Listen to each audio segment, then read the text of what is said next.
নমস্কার, আমি চৈতালি। আজকের রেসিপি মাশরুম চিংড়ি।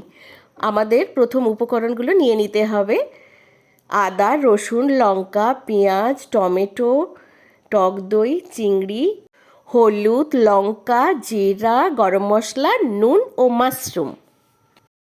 কড়াইতে তেল দিয়ে একে একে পেঁয়াজ, আদা, রসুন দিতে থাকলাম।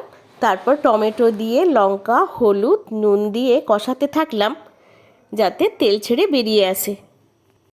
এরপর চিংড়ি দিয়ে ভালো করে কষিয়ে নিলাম।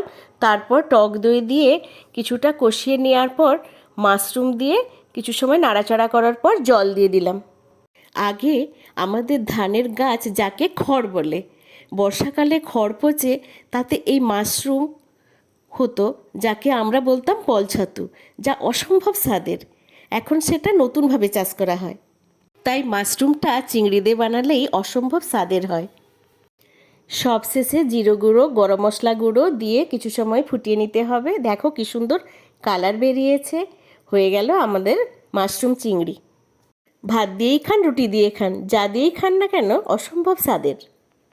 যদি রেসিপিটা ভালো লাগে লাইক, শেয়ার, কমেন্ট করবেন, চ্যানেলটাকে সাবস্ক্রাইব করবেন, আমার রেসিপিটা অবশ্যই বানাবেন। ধন্যবাদ।